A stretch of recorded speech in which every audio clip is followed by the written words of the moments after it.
This is the story of a woman. This woman was young, successful, and loved. But unfortunately, she was robbed of something valuable, her life. Her name was Charlotte Emily, and I am that woman.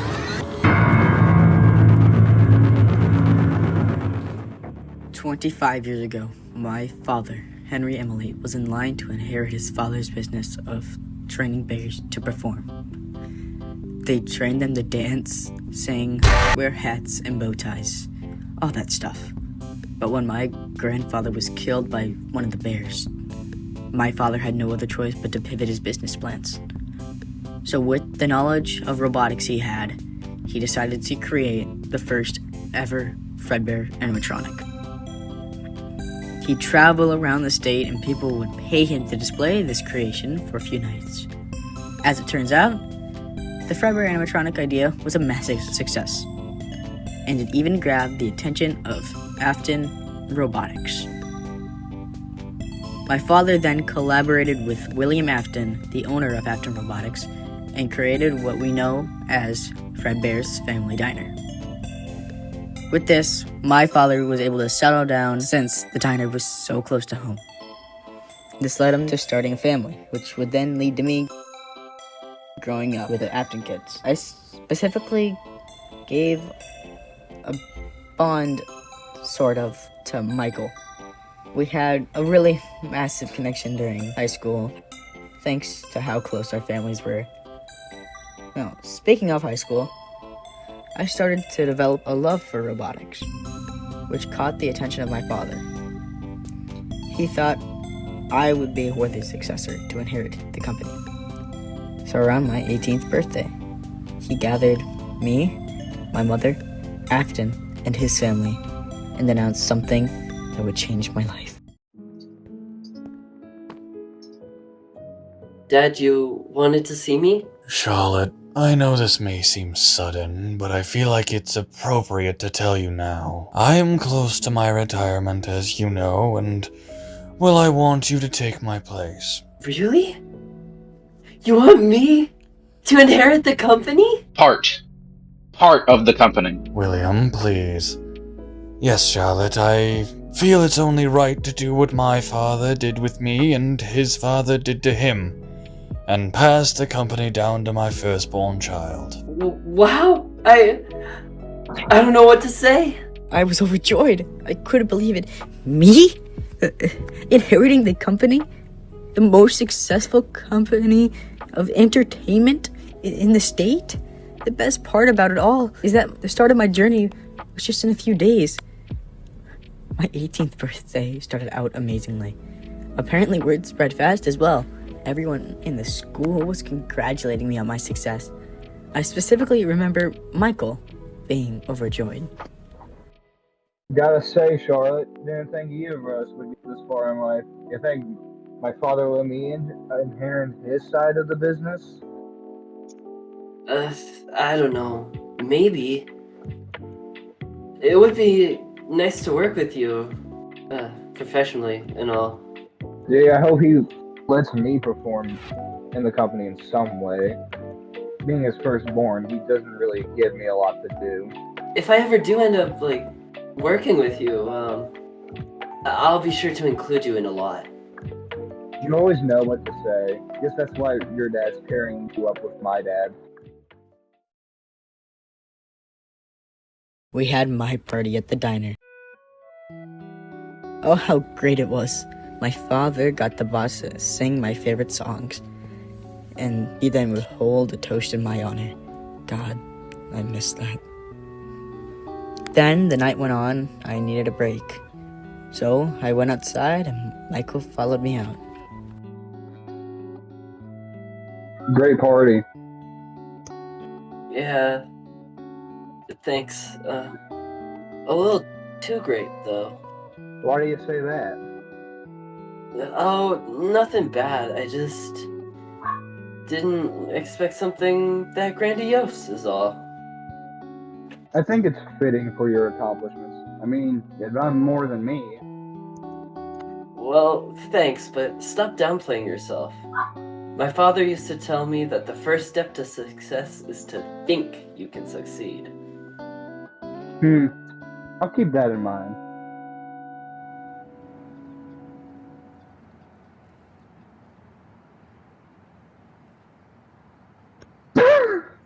I'm gonna go get some water. I'll be right back. Oh, all right.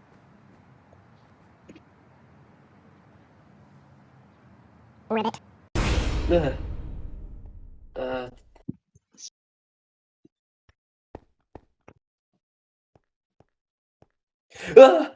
ah! Oh my god. Hey, William. Hello, partner. Come out here for a smoke break? Something of it. Right. Well, it's exciting to be working with you. Exciting. Yes. That's what it is. I never liked your father. I thought he was a pushover. I thought his tech, that was an eye catcher. I saw his first Fredbear model and thought that having him would be a valuable asset to my company. Though, through working with him, I've come to learn his designs are sloppy. Shameful, it is. I don't know what to say to that. I'm gonna go inside. No, you don't need to do that. You know, while your father's work may be counterintuitive, he's more valuable than his amateur daughter. I can't risk losing something as valuable as him. Certainly, you understand, don't you? As he finished speaking, I felt an unbearable pain in my stomach. I looked down to see a knife had pierced right through me. He took it out and threw me at the trash cans. I tried to stop the blood, but couldn't. I saw Michael come around the corner. I couldn't focus on what he was saying, but it was loud. After a moment, they just left me to die. It soon started raining. After my last moment of consciousness, something was slowly crawling towards me. I passed out before I could do anything. I awoke the next morning, unable to move. I looked around and I was controlling the security puppet. I managed to break free of the wires that tied me to the ceiling and fell to the ground. The bots heard me fall and Fredbear came over to help me up. I barely knew anything. I could barely process anything. But it all slowly came back to me over the next few days. Yet I remained quiet about it all. I don't know why. I eventually got used to being the puppet. I somehow found out I had supernatural abilities when this little ghost boy, David, started following me around. Later in the year, the big bite happened. Some bullies put a kid into Fredbear's mouth and, well, he bit down. Was that the bite of it? Next thing you know, I had another soul following me around. His name was Garrett, Afton's youngest son. The bite led to Fredbear's closing, and a few months later, me and Fredbear were taken out of Fredbear's and brought here. Fredbear was renovated into what he is now, while I was kept in the basement. They never ended up using Fredbear again, though. Instead, they created new bots. Freddy, Bonnie, Chica, and Foxy. The pizzeria opened and was peaceful for most of the time. I had nothing else to do, so I just cared for David and Garrett. June of 1985 came around, and suddenly William had another craving for bloodshed. He lured 5 children into the safe room and killed them one by one. First a girl named Susie, the next day a boy named Jeremy, the next Andrew, and finally on the 26th, 2 more boys named Fritz and Gabriel. This became known as the Missing Children's Incident. The souls all flocked to me, and I was a little overwhelmed. Then I had the idea to let the souls possess the animatronics upstairs. I thought this would give them a new chance at life, like how it did for me. I put Gabriel and Freddy, Jeremy and Bonnie, Susie and Chica, Fritz and Foxy, and Andrew and Garrett in Fredbear. Since they were close friends in their afterlife, and Garrett often calmed down Andrew's restlessness, this didn't exactly have the effect I wanted it to. While they could control the bots, they could only do it when the performance override switch was inactive.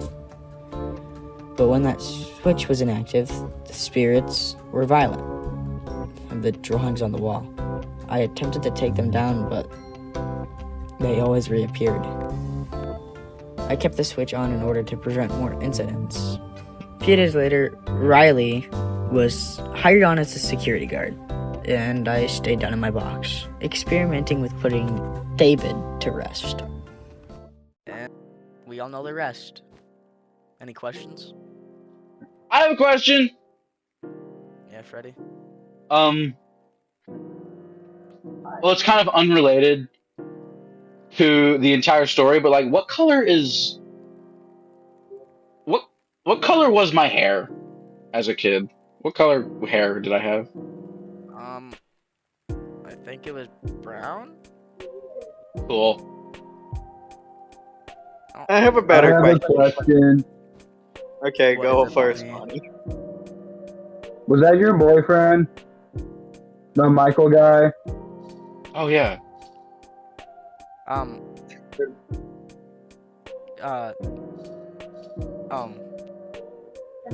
I have a question. We'll talk about that later, Ronnie. Anyways, yes, Foxy. Dang. Why are you? Well, I guess you don't have any eyes anymore. But why were your greens? Why were your greens? Why were your eyes green before? I don't know. Luck? Luck. Why did your voice Very change? good to know. Why was your voice? Actually, never mind. I sound really stupid. Why would the robot have the same voice as the human? Guys, I think the important thing to remember is that Chica hasn't said a whole word this entire time. Chica, say I hope she something. doesn't start screaming. I am seeking those strolls. Chica, keep quiet. Anyways, unrelated to that, I feel it's like what are we supposed to do with that information? Honestly, I don't know. Help. I just thought I I'd think- tell you. Vengeance! We Vengeance. help them. Help who? We Puppet? we help the kids. We help the spirits in some sort of way. Whatever they want, we help. I don't know how to do that, and I feel like I have toes. Oh my god! Well, I I have toes. Just realizing that now, No, Freddy. Chica has no. claws. Look at that. I have toes. Like Chica I has have talents. Foxy doesn't even have feet. actually have toes. Puppet, look at my feet. You realize that? Do I No, have look at the toes? I bottom. don't Look think at the bottom of my feet. what? Can you just realize that you had toes?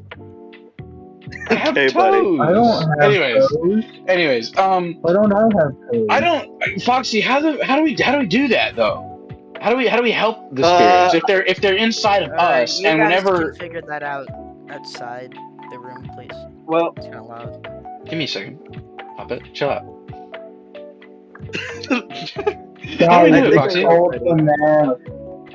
I think I know. I've been trying recently to, communicate with the spirit. It's in my basement. Nobody ever noticed that. There's a little shrine, and I talk to the spirit. Try to, at least. Does it work?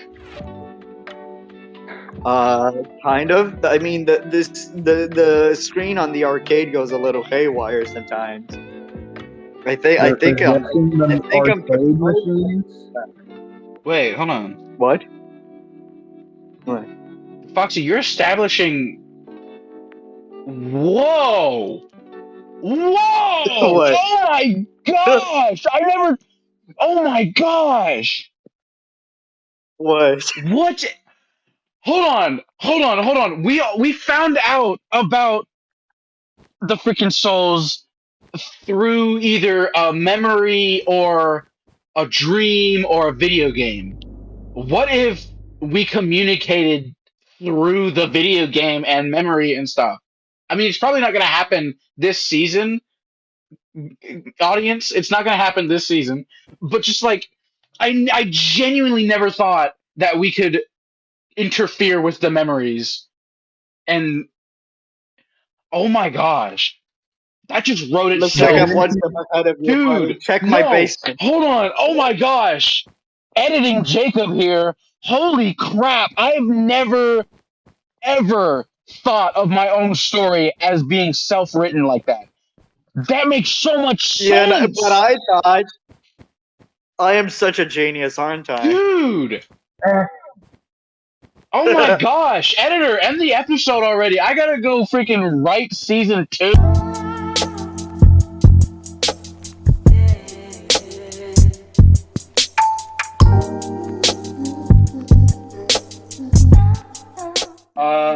Okay, do y'all know where Puppet went? I think we're good enough to invite her up.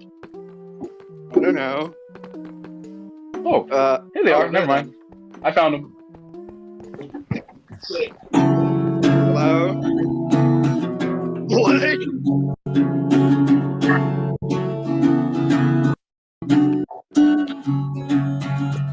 Today was gonna be the day that they're gonna throw it back to you.